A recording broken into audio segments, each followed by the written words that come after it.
இந்த மிதுன ராசி மிதுன லக்னத்துக்காரங்க மாறுதல்கள் மாற்றங்கள் வரும்போதெல்லாம் வாழ்க்கை துணைவர் தனக்கு ஆமாஞ்சாமி பொண்ணுங்கிறாங்க, செலவு இஷ்டத்துக்கு செய்யணுங்கிறாங்க. இதெல்லாம் வச்சு நீங்க ஏதோ ஒண்ணு குறிப்பா சொல்ல வரீங்க. என்னதான் சொல்ல வரீங்க சொல்லுங்க. இவங்களுடைய நட்பு வட்டாரத்தை கைவிட சொல்லி வாழ்க்கை துணைவர் அதிகமா வற்புறுத்தினாங்க அப்படின்னா,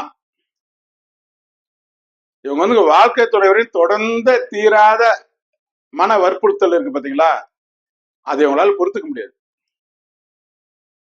தொடர்ந்து ஒரு குறிப்பிட்ட நீங்க இப்படிதாங்க பண்ணோம் அப்படிதாங்க பண்ணோம் அப்படியாம நீங்க போனீங்கன்னா இவங்ககிட்ட சரி வராது. அது ஒரு லெவலா சொல்லி அந்த அளவு முறையிலே அதை நீங்க சரி பண்ணணும். இந்த ராசி லக்கணத்தை சேர்ந்த ஆண்களும் அதை வந்து இது மாதிரி அவங்க சொல்றதை புரிஞ்சு ஒத்துழைச்சுக்கணும், இல்லைன்னா நம்ம வாழ்க்கை சரி வராது புரிஞ்சுக்கணும். அந்த வாழ்க்கை துணைவிகளும் இப்படிதான் சொல்லணும் அவங்க கிட்ட. ரொம்ப அதாவது குறிப்பா தீராத மன வற்புறுத்தல்கள், தொடர்ந்து ஒரு மன வற்புறுத்தல் வச்சுதான் இவங்க வெறுத்துருவாங்க. இவங்களால அதை பொறுத்துக்க முடியாது. அதை இவங்க வாழ்க்கை துணைவிகள் புரிஞ்சுக்கணும்.